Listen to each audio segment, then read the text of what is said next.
CP nerve bilateral low volume का करेंगे nerve conduction. इधर देख के बोलना होता है। हाँ, नर्व कंडक्शन करेंगे बाइलेटरल लो वॉल्यूम का, तो उसमें कॉमन पिरियड नर्व का करेंगे। इस बच्चे को ट्रेमर होता है, इसको ट्रेमर है तो इसका नर्व कंडक्शन लिखा था। तो सबसे पहले हम सीपी से स्टार्ट करेंगे। सीपी का कैसे करते हैं देखिए, पैर को ऐसे कीजिए और बच्चे को बोलिए कि उंगली ऐसे कीजिए, पेशेंट को बोलिए कर छोटे से उंगली। तो ये देखिए यहाँ पर ये फील हो रहा है ये, तो यहाँ पर लगाएंगे हम एक्टिव, बस शूट हो गए हैं। और रेफरेंस लगाएंगे थोड़ा दूर एम्पलीफाई होने के लिए। ठीक, ये ग्राउंड है, मैं 2 ग्राउंड का यूज़ कर रहा हूँ, 1 ग्राउंड और 2 ग्राउंड। आप सिंगल ग्राउंड का भी यूज़ कर सकते हैं। ये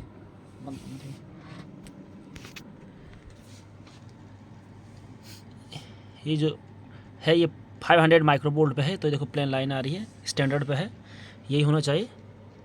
नर्व यहाँ से हम सेलेक्ट करते हैं, ये पूरा नर्व का है। कौन प्रेरणा किया, राइट, ठीक है। देना है स्टिमुलेशन, सेम वही है, कैथोड आगे की तरफ, एनोड पीछे की तरफ। ये आया है digital latency, amplitude and duration. ये फर्स्ट स्टिमुलेशन है, इसका वैल्यू ये है, लेटेंसी और एम्पलीट्यूड। ये पीक टू पीक है, तो हम सिर्फ पीक देखते हैं, 3.2 नॉर्मल है। आप सेकंड स्टिमुलेशन देंगे, फ्यूला हेड पे देंगे, ये नीचे इधर दिखाते हैं आप। थोड़ा ऐसे करेंगे, ये फील करेंगे, यहाँ पर ऐसे करके फील करेंगे, हल्का क्रॉस करके देना ऐसे। अब ग्राफ दिखाते हैं आपको, ये फर्स्ट का वो बना, सेकंड का ये बना। ये डिजिटल का है, ये प्रॉक्सिमल का स्टिमुलेशन का है, डिजिटल स्टिमुलेशन, प्रॉक्सिमल स्टिमुलेशन। ये दोनों लेटेंसी हुई, इन दोनों का देखो डिस्टेंस, लेटेंसी ये हुआ और एम्पलीट्यूड ये हुआ। इसका डिस्टेंस है 27। तो देखो वेलोसिटी भी नॉर्मल आई है, 26 भी लगभग डाल सकते हो आप वेलोसिटी। हाँ, उतना ही है। फर्स्ट स्टिमुलेशन का मेजरमेंट करेंगे, फर्स्ट स्टिमुलेशन का कैथोड से, सेकंड स्टिमुलेशन का कैथोड से मिलाएंगे, तो 27 आया है। तो ये वेलोसिटी आई इसकी 50, ये नॉर्मल है, एम्पलीट्यूड भी नॉर्मल है, लेटेंसी नॉर्मल है।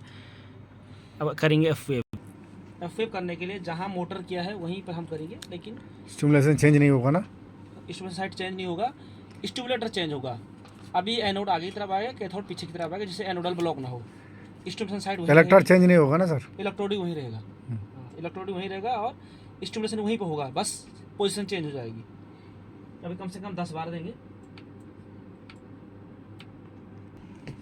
जैसे एफ वेव नहीं आता किसी पेशेंट में, तो एक जेंडरसिक मैन्यूवर बोलते हैं कि हाथ को फिस्ट को टाइट करो और दांत को क्लिंच को टाइट ऐसे करना है और फिर करंट देना है। इससे क्या होता है कि एफ वेव अच्छा बनता है। ये एफ वेव है, डंडा आया करो। ये मिनिमल लेटेंसी देखते हैं, इसमें जो पूरा लंबा डंडा है ये मिनिमल लेटेंसी है। तो मिनिमल लेटेंसी देखो कितनी है, 37, तो नॉर्मल है। 55 तक रखा हमने इसका नॉर्मल वैल्यू।